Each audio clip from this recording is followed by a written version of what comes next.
Hello, everybody. This is Ron Ake at Second Chances on Life podcast. I am the host, and I am at work here at Seth Wadley Ford in Ada, Oklahoma, in my office this evening. Today's episode will be the power of positivity, love, and kindness. But before we get started, we want to give the thanks to all the people that I give thanks to every episode. And first off, be my Lord and Savior, Jesus Christ, my wife, Carla, my son, Dakota, Seth Wadley himself, the Seth Wadley Auto Group.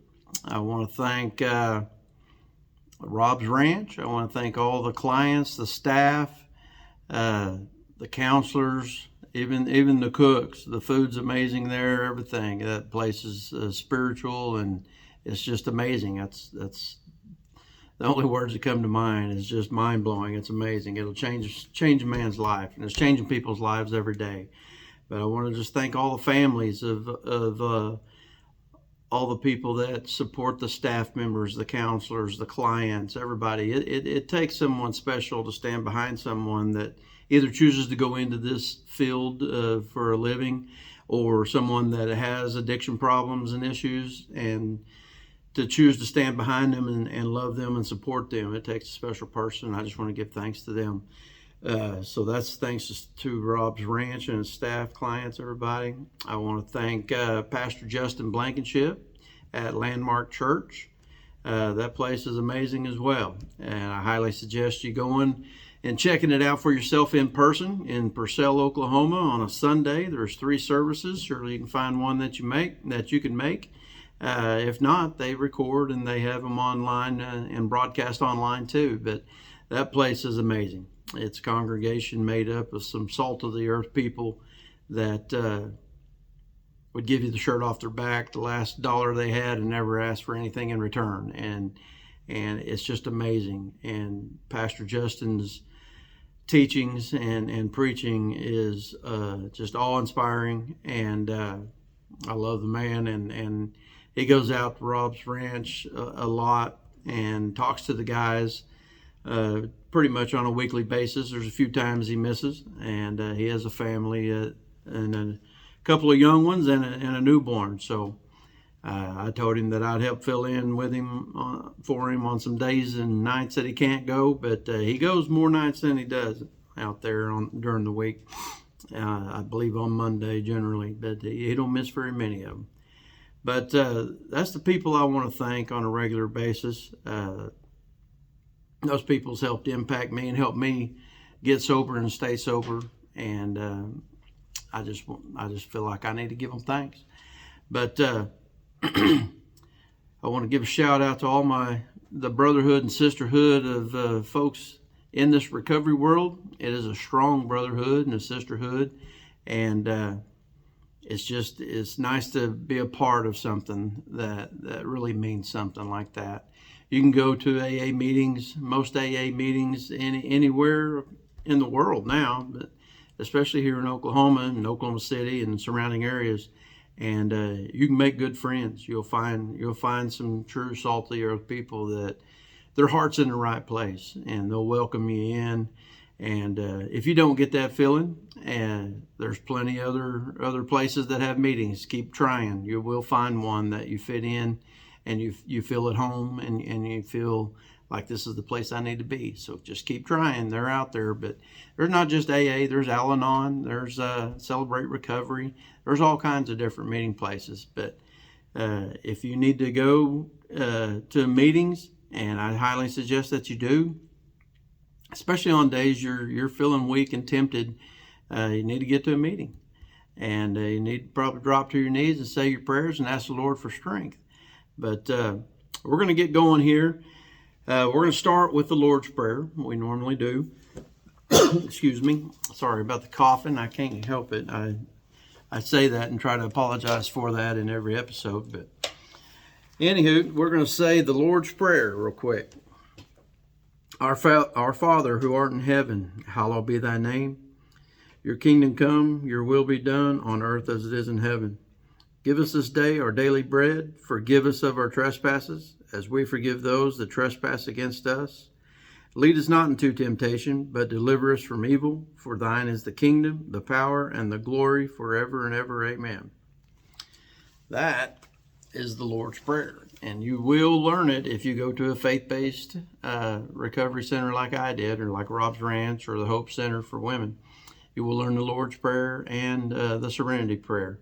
So I just like saying them. I say a prayer before I start the camera, that the Lord use me as a vessel and hopefully give me the words or something that I can help someone that'll hear this not experience some of the pitfalls of this old world that I've done. And we're just here to help anyone. Actually, that's my next point, is we're doing this podcast to let people know that struggle with substance use disorders, addictions, anger, anxiety, depression, all that, know that they're not alone. I've been there. Most of my brothers and sisters in this recovery world have all been there. We've all felt inadequate, that we've made bad decisions and bad choices. We've hurt people along the way. We've hurt ourselves. And, we just want them to know they're not alone. They are loved. They are wanted. There is help out here, and there is a life of purpose out here worth living for. I've been in a position where I didn't care if tomorrow come, and it's a deep, dark place, and I don't wish it on anybody. And I just hope that anything we can say or do with this podcast can help just one person not experience some of the things that I've experienced in this old world. It'll be worth it all. But that's the reason we're doing this, is just to help somebody not have to go through some of the pitfalls and trials in this old world that I have. Now, I'll keep looking down at some of my notes because I've made some points here that I want to touch on. I've actually listened to several sermons and preachers talk about the power of love, positivity, and kindness. And it's what makes the world go around if you think about it. Our thoughts control our destiny. They truly do. If you wake up every day and think, man, this day sucks, it's not going to produce anything, it's just negative this, negative that, that's probably all you're going to reap is negativity. But we have control of that, and we're going to get into that a little bit here today. We have control of our thoughts. We might not think we do, but we do. You can choose to take things negative or take things positive, either way. You can choose to be a glass half empty or a glass half full. But so let's get into it here. Today's episode, the power of positivity, love, and kindness. We're going to break them down by definition even of each word. The definition of positivity is a state of mind and attitude characterized by an optimistic outlook, constructive thinking, and an overall positive disposition towards life and its challenges. I like giving the definition to some of these words so we can take a minute and just break them down. I think they'll mean more and they go further when we talk about them if we have a true definition of them and not just what we've brought up thinking these things mean, because I've been proven wrong on a few of these myself. So that is the definition of positivity. The definition of love in human beings, love is defined as a complex emotion that can refer to strong feelings of affection, care, and respect for another person. It can also be defined as a benevolent concern for the welfare of others. And the definition of kindness, simply broke down, means an act or quality of being friendly, generous, and considerate of or to others. So the Bible even tells us to love one another, be kind and courteous to one another, serve one another. And I've got in here some scripture that'll help support these things too. But what I was going to say too is that negative thoughts will hold us back and prevent us from reaching our true goals and our true potential. And that is absolutely fact, that if you wake up every day thinking positive things will find you. But if you wake up feeling positive, trying to be positive, filling your heart and soul and spirit with positive things and thoughts and prayers, then positivity and positive things will find you. the same as negative things will find you if that's the way you want to approach them. So blocking out negativity and focusing on positive things, we need to make note of the positive and negative influences in our lives, try to eliminate the negative, and surround ourselves with positive. That is a fact, and that is something that they'll teach you in recovery, is people, places, and things are huge.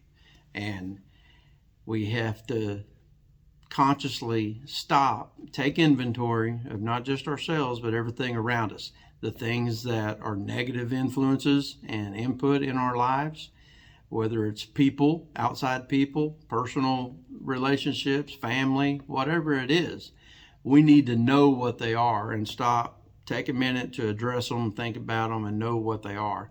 And then on the flip side of that, we need to know what makes us feel good, what makes us feel positive and happy, and who are those people. And try to spend less and less time, slowly and surely, with all the positive influences in our life, and start spending more and more time with the ones that are, or I said the positive, spend less and less time with the negative influences in our life, and start spending more and more time with the positive people and things and positive in our life. Got a little tongue-tied on that, I guess. Sorry about that. It is cold in this room, and I feel like I'm sniffling a little bit, so I apologize if you can hear that as well. But for most of us, the negative is what controls our thoughts on a daily basis. I think there's more people out here in this old world that wake up to a negative feeling and a negative spirit and to a negative world every day than there are those that wake up, positive. Now, I am one that does not just wake up bright-eyed and bushy-tailed. It takes me a minute. I'm like an old John Deere tractor, man. It takes me a little bit to warm up before I can get going. I wake up, hit the ground. After I hit my knees first, after I roll out of bed and say my prayer, I get up, make some coffee, and you go to the restroom, make some coffee, and make some breakfast, do what you got to do. And it takes me a while to get going. And I'm not always the most cheerful. My wife, Carla, she's plenty aware of it, and she's just the opposite. She most of the time don't have a problem hitting the floor running and being cheery and happy and in a good mood. Now, those two sometimes clash, She thinks I'm being a real jerk sometimes, some mornings, and I'm not meaning to be. I just don't really have a lot to say yet. And my body hurts all the time, especially in the mornings. And I'm trying to get the old muscles going and the joints moving and me to wake up. But I've worked on it. I've tried to at least acknowledge and say good morning and do all that, and not try to be a grumpy old man every day and every morning. But and she's helped me with that too, and not having all the toxins in my body and in your mind, and having a cleaner soul and spirit about you. It also helps with not being so negative all the time too. But for most of us, the negative outweighs the positive in our lives, and we need to make a conscious effort to change that situation, because we do have the effect to change the outcome of that. And if you don't believe me, there's some things here in a minute that I challenge you to put me to the test on, because I've done them and I've proven them to myself. But we'll get there in just a moment. Excuse me. So it says, we have a choice in this matter, but if you're used to being negative and Debbie Downer, if you will, a glass half empty person, this will definitely be a first for you. And don't be scared, because it will be challenging and it will be difficult at first. But don't be scared of the unknown or a challenge. Like we said in the last episode I did, nothing changes if nothing changes. If you're sick and tired of waking up in a negative mood and grumpy and going through your day in a negative way all the time, and you're sick of it, challenge yourself to do something different. I challenge you to try it. Just try it. But give it 100%. Don't just halfway give it an effort. Give it 100% and start trying it. It's going to be new. It's going to be different. It's going to be odd. But repetition is how it's won. And the more we do it, the better you get at it, the easier to get, just like anything else. But like I said in the last episode, nothing changes if nothing changes. So step out of your comfort zones and challenge yourself. Only if you want to change your life for the better. And this is kind of a little humor in here, but that's only if you want to change your life for the better. I challenge you to try these things. But if you like your miserable, depressed attitude and lifestyle, then don't try any of this. If you continuously are using drugs and alcohol, if you have anger, anxiety, depression, etc., and you think your life is just top notch and top shelf and it can't get any better than this, and your heavy use of drugs and alcohol has just made your life just outstanding, then you probably don't need to try any of this either, because it sounds like you've got it all figured out. But if you're like most of us, especially with the drugs and the alcohol, if you're an addict or an alcoholic, you know that the drugs and the alcohol have caused its share of issues, physically, mentally, spiritually, with relationships, everything. And if you want to make a change, start trying some of these things that I'm about to share with you. But I did want to say, but if you're like most of us, we want to improve our lives and make it a happier, more successful journey, and that is true. Now let's talk about how powerful positivity, love, and kindness really is. For instance, Proverbs 23:7 in the Bible says, "For as a man or woman thinketh in his or her heart, so is he or she." So it simply means your thoughts control the outcome of your life. And if you think you're going to have a negative day, like we said earlier, then you're probably going to have a negative day. If you wake up thinking and being optimistic that this is going to be a good day, and you're going to take the steps that it takes to put this positive day and this good day together, and you're willing to serve others and put others first in front of your own needs, you probably will have a good day, because those things are all blessings, and it's not something that we have to do. A friend of mine we were in a meeting with this week, Mark Heitz, said some things, and I totally agreed with him when he said it, is we don't have to do these things. We get to do these things. Just like we get to wake up every morning. If we got air in our lungs and our heart's beating and we have another opportunity at the day, then we get to start over and start fresh. We get another opportunity to fix our mistakes from yesterday. But we don't have to go do these things. We really don't have to do anything. If you change your mindset into thinking we get to, and it's a privilege for me to go do these things, then it'll change the whole outcome and the whole outlook of everything. And it is true. We get. Every day that the Lord lets us wake up, we get another opportunity. And we need to think of those things like that. It's just perception on how you want to look at things, but it can change everything. So thank you, Mark. I wanted to say that. I know you watch some of these things, and I just wanted to say that I've enjoyed getting to know you, and I enjoy listening to you and visiting with you. And I think what you said the other day was inspiring. And even when you started to get emotional, I do the same thing, and it's because we realize how blessed we are to get to do these things. And anyways, I just want to touch on that and say I appreciate that, and I appreciate you. But that's Proverbs 23:7. For as a man thinketh in his heart, so is he.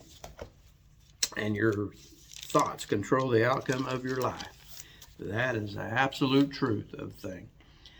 If you consistently think negative thoughts, then negative things will happen to you. But if you work on filling your heart and mind with positive things, you will begin experiencing more positive things are happening in your life.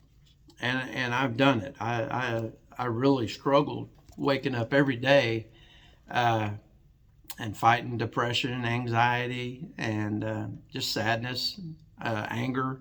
I couldn't stand to look in the mirror. I said it a lot on these episodes, and it's true. Sometimes I wouldn't even turn the light on. I'd brush my teeth or shave with just the night light on in there, just because I didn't want to see the man in the mirror. I didn't like what I saw, and I thought the rest of the world saw exactly what I saw, which was a pretty sad excuse for the person that I had become. I apologize for the sniffling again, but if you go to work every day and here's a scenario, I like this. I heard this on a quick sermon that I watched before I wrote this out. And the pastor gave this illustration. If you go to work every day and had to take lunch with a coworker every day, there are 5 of you in the same department. 3 of them are always negative buzzkills as soon as you walk in, and it lasts until you clock out. The other 2 are always extremely positive, loving, and kind from the start of the day to the end. Even if something bad or negative occurs, they always try to find a solution and a positive outcome or side of things. Which of these individuals are you going to want to go to lunch with today, or work or sit next to for that day? Are you going to want to sit by the 3 negative guys that are just total buzzkills? Or would you rather go to lunch and sit next to the positive, upbeat, friendly people and optimistic people? That's a pretty easy one. It sounds oversimplified, but it happens every day. And we have a choice in this matter. And we could be that negative person. We could be being that negative person for someone else. And if you're a negative person or a positive person. I've had more days in all of my 55, 56 years on this planet, probably being angry and mad than I have happy and glad. And I'm trying to do something about that. I'm trying to change the outcome of that. And it's not easy. I struggle with it every day. But you may not be as angry of a person as I have been. You might not suffer with, depression and anxiety and anger and alcohol and pill abuse like I did. It may be easier for you to make this transition, is what I'm trying to say, than it is for me. And I hope it is. But it starts with repetition. You got to put one foot in front of the other, start replacing negative thoughts and negative actions with positive thoughts and positive actions. So it does sound oversimplified, but it happens every day. And which one of these people do you want to become? The positive one or the negative one? Well, if you're like me, you was already the negative one, so there's definitely room for improvement. I want to try the positive one. And it just takes repetition and effort. And you got to have a game plan. The choice is ours every day, but it takes work and practice to achieve it. So let's move on to love. Most of us use this word so loosely that it has no real or true meaning anymore. Have you heard anyone say, "I just love the weather we're having today"? I think we've all said that. I love pizza, I love hamburger, I love hunting, fishing, whatever. But the difference is, or I love that restaurant, versus looking someone in the eye and giving a heartfelt and true meaning when you say, "I love you," and for them to reciprocate it and say it back to you and mean it, versus I've luckily not had this happen, but I know people that have, truly mean and feel it when they say to someone that they love them, and that person not reciprocate it and not say it back and just say something silly like, "I like you a lot too," or "I like you too," or something. Well, that stops everything in its tracks usually for most folks, and it makes you almost want to take back the statement you just made. That's how much it means. You can truly mean it and say it, but when it's not said and reciprocated back to you, it could change the way you felt about saying it in the first place. That's how powerful that word and that statement can be. And I used to be real bad about not being able to say it. I used to not be able to say it to anybody other than my wife and son. And I mean, if someone, other family members or extended family or anything, especially around the holidays, for instance, and everybody's getting together and leaving, love you, bye, and all that, I struggled with saying love you back.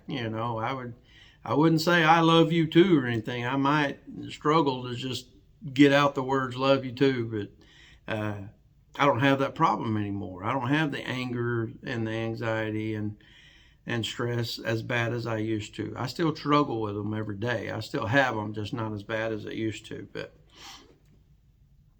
most of us want to feel love. Most of us want to experience love. Most of us want to give love.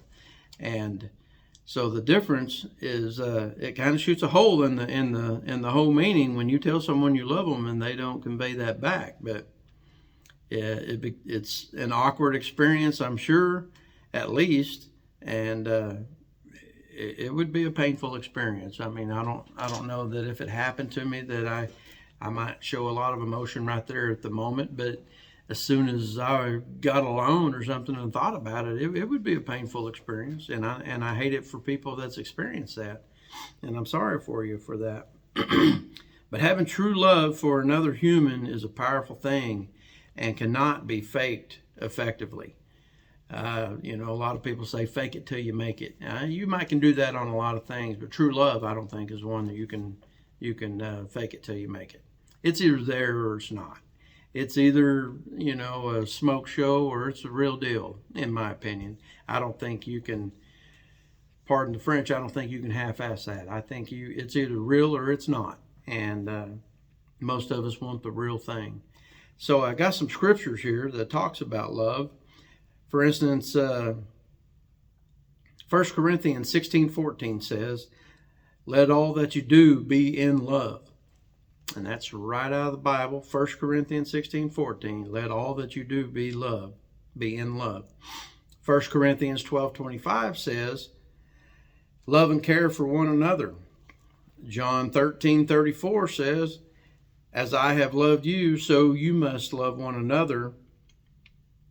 1 John 4:21 says, "Anyone who loves God must too love his brother and his sister."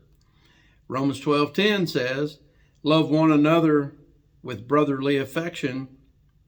Romans 15:7 says, "Accept one another just as Christ also accepted you to the glory of God." It simply means to accept, love, and serve one another. And there's a lot of other verses in the Bible about love. And I just chose those just because I like those as my personal favorites. But, here's another example. I love my wife and son more than anything on this planet. I truly do. And I would lay my life down for them if need be. And there's been a few instances in our lives that I was prepared to do so. I mean, there's when it goes bump in the night, everyone knows in my family to hit the deck and take cover, and I'll come get you because Dad's coming to take care of the danger, and you don't want to be mistaken for the danger, and I'm just going to leave it at that. But everybody knows I'll come get you if it goes bump and crash in the night. Don't come investigating, and I'll take care of it, and I'll come get you. So we're just going to leave it at that. We're not going to get into the facts of that, but I truly the point is I tell them when I leave, I hug them, kiss them, and tell them I love you before I leave every day, and especially my wife. And sometimes my son's not there for me to hug him and kiss him or tell him, but I generally will text him, on a daily basis, and I try to send out a morning prayer and inspiration to a lot of folks, and I send it to my family as well, and I tell them I love them, and they know I love them, but I don't think we can ever say it enough, and it's probably easier to say than it is to show, so I try to at least say it, a lot. I'd be lying if I probably said it every day, but I try to. But I love all my family members, my extended family and all that too. And like we said earlier, when everyone hugs at Christmas, Thanksgiving, says, I love you, bye, and I say it back, I mean it. I love them too, but it's just a different type of love than I have for my wife and my son. Uh, Now that I have all my brothers and sisters in recovery, it's a brotherhood and a sisterhood that of the recovery that we have together. I love these people and co-workers and all that too. I mean, I can have love for them. Does not mean that I'm in love with them like I am my wife, and how I have, uh, unmeasurable love for my wife and my son.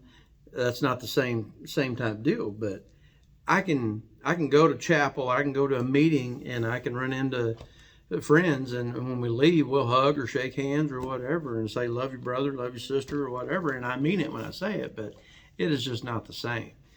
Uh, and if you don't have a spouse, or you don't have children or whatever, uh, I would say that's a next thing that I would want in my life, would be to have the relationship with other like-minded people, and that truly do care about your welfare and your well-being. And that's not fake. That's not phony. The meetings I go to, chapel that I go to, Rob's Ranch, and all the staff and even the clients that I know there, we do have love for one another. We want the best for one another, and that's not fake. And I hope that everybody can experience that. And it's been a eye-opening and uplifting experience for me. I'm 56 years old, and it's almost March now, and my wife knows the date. It's the 8th or the 12th or whatever is my actual sobriety date. It'll be 2 years, and up until the last 2 years, I have not just been able to just tell a stranger or another grown man, "Love you, man." I wouldn't have never done it, or give another grown man a hug or something. You wouldn't have got that from me, but now I can, and I'm happy to do so, and I'm not embarrassed or ashamed of it. I may shock other people when I do it, and they're like, "Wait a minute, what's going on here?" But it's real, and I just wanted to emphasize the difference in different types of love. But we all want it, and we all cherish it, and hopefully we all want to give it as well. So I'm going to scroll on down here. That's the majority I wanted to say on love. You're still going to have bad days. I'm still going to struggle with my anxiety and depression, and I'm still going to have moments of anger, but I can just deal with them a lot better now than I used to. I used to just run off and start drinking or start fighting, and neither one of them are the right solution. They're bad ideas on both parts. But let's talk about kindness real quick, and I'll start trying to taper this down. Kindness. In this evil, corrupt world, we have forgotten how to be kind to one another, and that is a fact. If you don't think so, just turn on the news. Excuse me. All it is, for the most part, is evil. We don't know how to be kind to one another anymore. It's all either, red or blue, Democrat, Republican, Christian, atheist, right or wrong, whatever. We forgot how to still agree to disagree and still love one another and be kind to one another.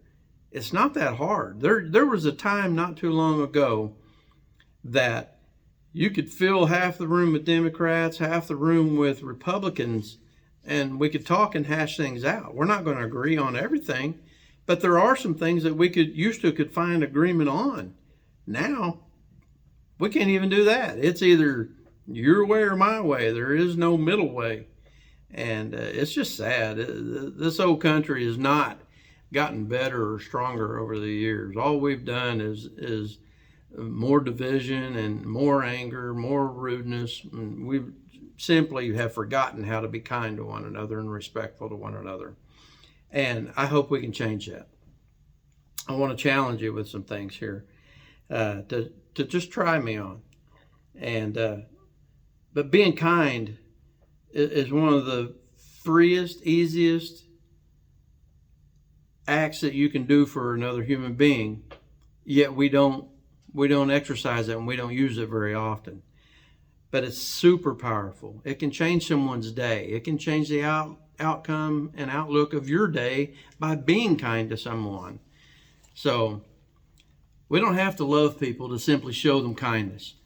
If you don't believe me that kindness can change the world and especially change your day, put me to the test on this. The next time you're in line at the C-store or the coffee shop, pay for the person's coffee behind you.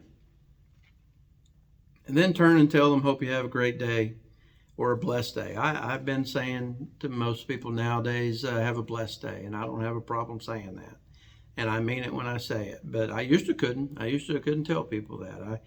I might have said have a good day or something. But buy their coffee, and as you're walking off, just simply turn and nod your head and say, hope you have a blessed day.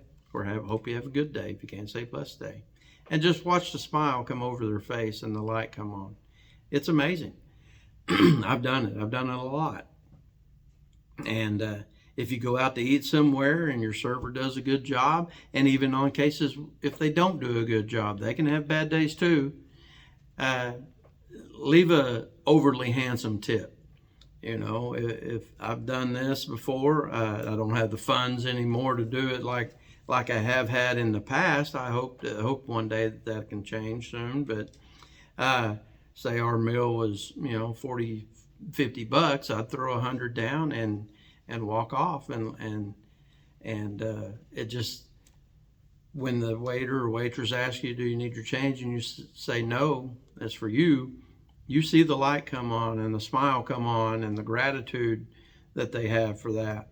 But a couple of times I've left a $20 or $30 on the counter at 7-Eleven after I just bought my coffee, and I tell the clerk, I want to buy everyone's coffee that comes through here until this is out. And I don't want anything out of it. I don't even want anyone to know that I did it. I've went out to my truck and just sat there in front of the door and looking through the glass in the window and just drank my coffee and watch all these people walk out with smiles on their face trying to look around and figure out who the heck did that.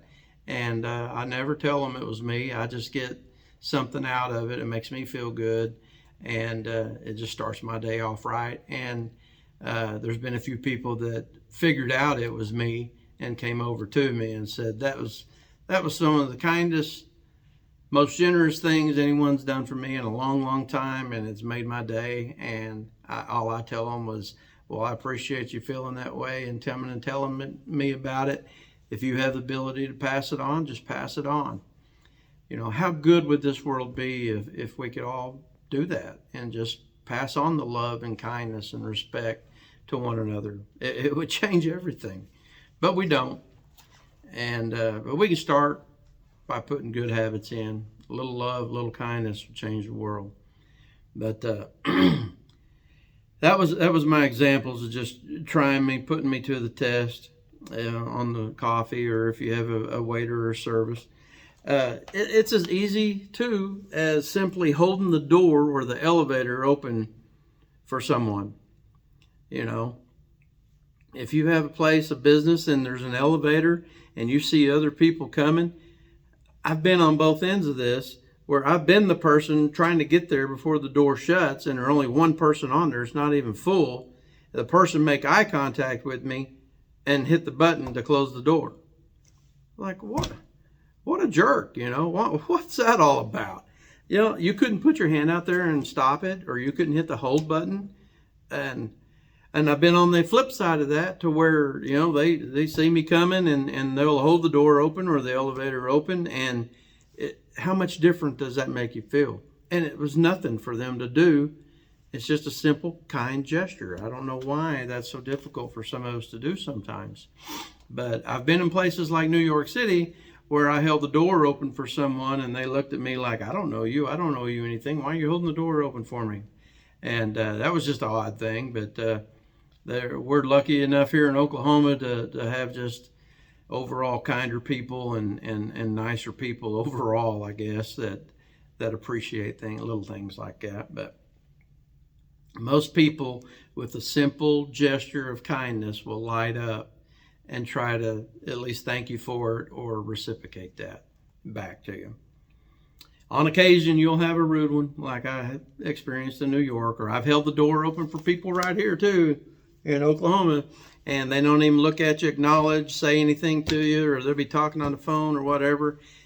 It almost makes you mad. You almost want to say, hey, bud, you're welcome. I'll get the door for you there. And I don't, or I used to say things like that, but I don't anymore.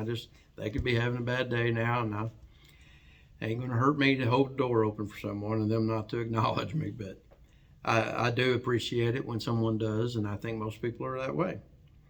But just try those things. Put me to the test on them. I'd like to have some feedback from you.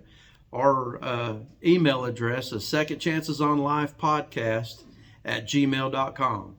And that's the number 2 on second, chances with a S, on life podcast@gmail.com. Just try those things and see. Get back with me. Email me if you know me. Call me if I work with you. I'm easy to find in Seth Wadley company directory. Put me to the test on those things and tell me how it made you feel, or how you made other people feel when you did it. I'd like to hear it. But if you like what we're doing here and you want to help us, like I gave the email address, you can email us. We've got t-shirts and hats. I sell these crosses that I make out of horseshoe nails also. Hopefully one day we'll have a website up and we'll have a little steadier place to work from that's a little more professional. And maybe we'll pick up sponsorships and people that are willing to help. And if you can help, please do. Please get in touch with me and we'll set that up. Once we pick up momentum and there's more and more people that want to help sponsor this and help this and make donations or whatever, I'll get with my accountant and we'll open a 501c3 and open a nonprofit to where those donations can be tax deductible on your end as well. But until then, we're just an LLC right now just to get this thing up and going and start trying to help some people, and we'll fine tune it as we go. But you can email us or you can call me directly if you work with me or you know me. If you see someone struggling with any of these issues we've talked about, anger, depression, anxiety, substance abuse, whatever, simply reach out. You could be the catalyst or the one that helps save their life. And just ask them, are you really okay? Can I help you with anything? Are you truly okay? And if they begin to open up and talk to you, please just hush. Just shut up, be quiet, let them talk. Because most people, it's just easier to say, no, I'm okay. Just like Jelly Roll's song, it's okay not to be okay. And there's a lyric in there that says, if I say I'm okay, it's because I've learned to hide it well. Well, that's how I was. I was not okay, but I didn't want anyone to know it. I sure didn't want to show it. I really didn't want anyone's pity. And not that you're giving pity on anyone by asking them if you can help them. I was just too angry of a person to really want help or accept help until I hit my face. And we say it on a lot of these, the Lord will let us hit our face so we can push ourselves up to our knees and look up to Him and ask for help. And that's what it took for my hard head and my hard heart. I had to get broke. And I hope you don't have to get to that level of pain before you ask for help or accept help. I wish that for you. But we've said on plenty of episodes that we can't eat an elephant over in one bite, but we sure can with a lot of bites. And it's the same as we can't change this whole world, especially the world of addiction, overnight, but we can sure make an impact and start helping by helping one person at a time. And every life is valuable, and if we can help save one of them, even just one, all this is worth it. And that's what we're going to try to do, is just try to put something positive out here in this old world.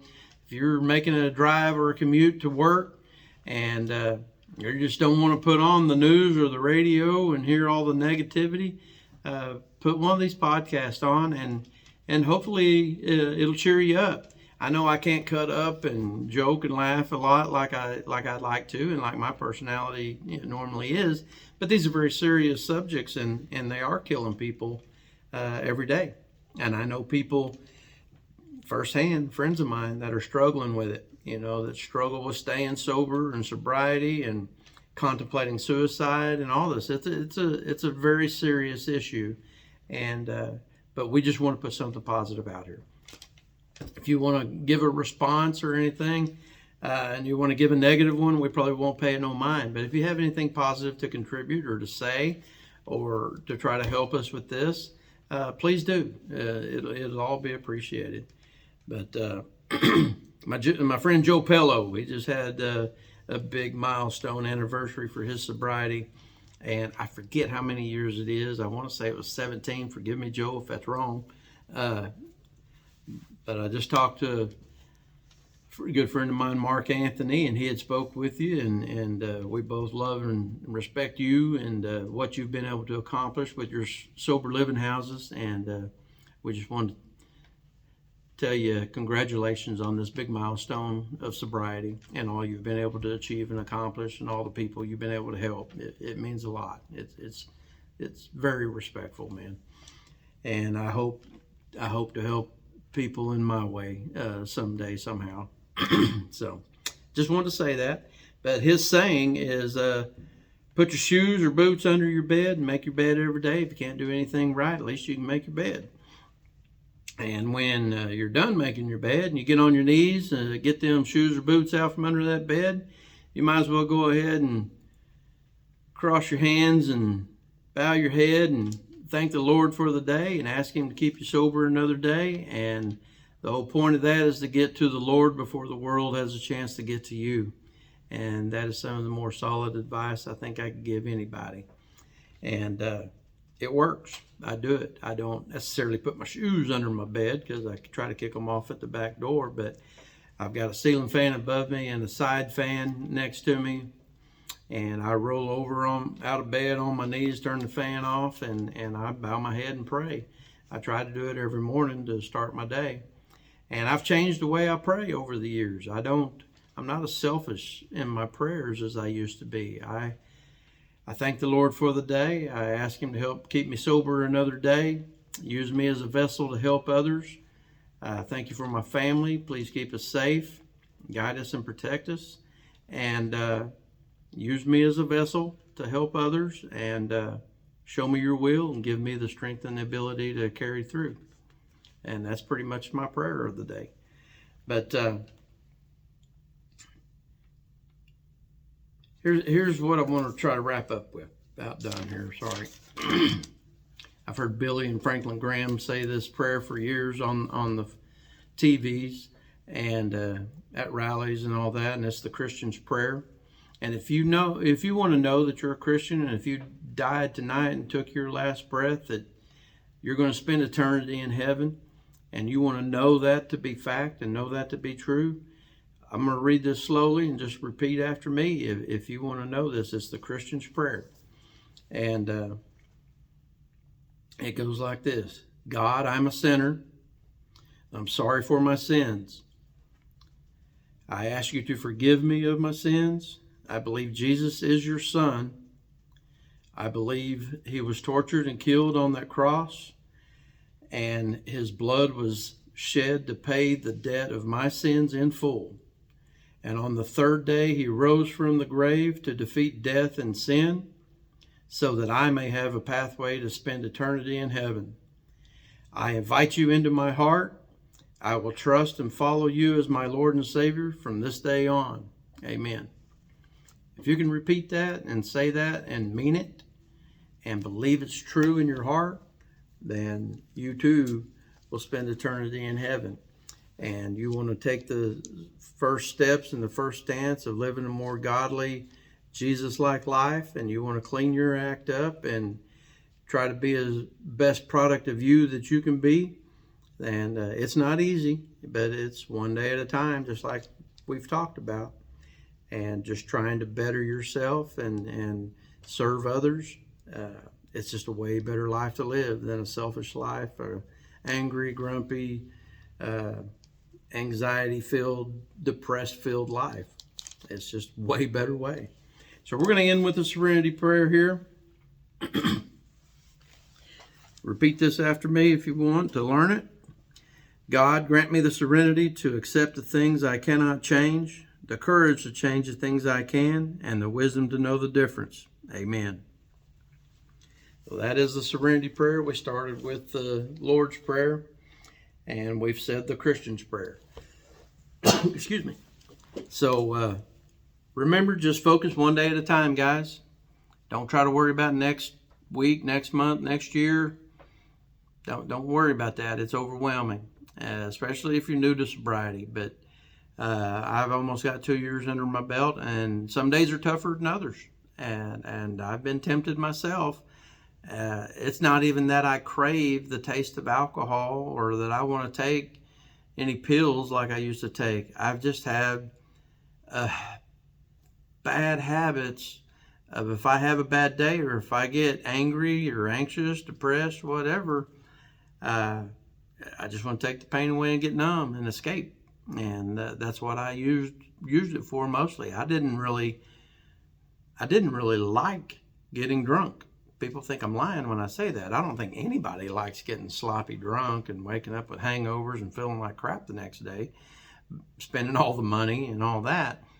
But I think the reason that most people do it, especially true addicts and alcoholics, is to escape pain and escape, the things that's causing them pain and escape the negativity in this old world.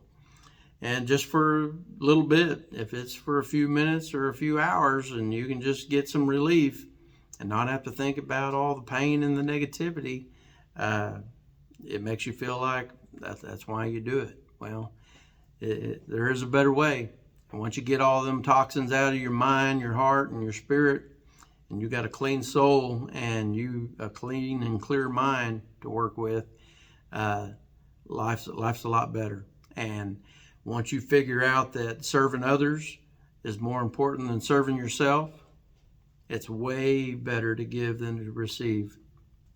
We've heard that as kids all of our lives and stuff, but especially after coming out of addiction and learning how to serve other people and help other people with addiction get and find the help that you found. I've had a lot of pills and booze in my system, and there's nothing on this earth I've ever drank or taken that's given me that kind of a high or that kind of a feel good in my body, heart, and soul, my mind, everything. Nothing beats helping other people. And if you don't think so, put that to the test and let me know how it comes out for you. So we're going to wrap it up with that. If day gets tough, anxiety kicks in, depression, anger kicks in. We've talked about the breathing exercises.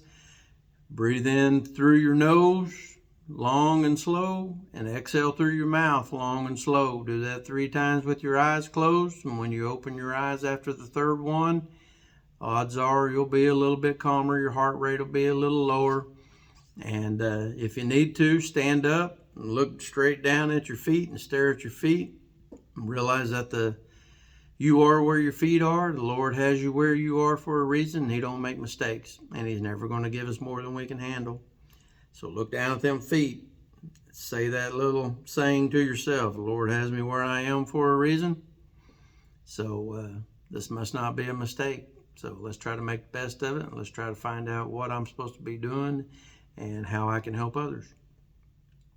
Now, granted, this is a lot easier said than done, but I promise you, if you try these exercises, they will help.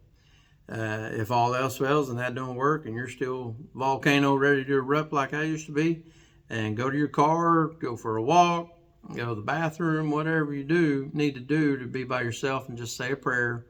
And you can, at that time, after you pray, even do the breathing exercises again and look at your feet. I promise you it works. Or I wouldn't be sitting here telling you about it. I'll never look into this camera and tell you something that I don't feel is true or fact, or hadn't happened or helped me. I won't share it or I won't tell you about it if I don't think it's true or helpful. So that's where we're going to end, guys. I love you. God loves you. I hope you have a blessed day. Thank you.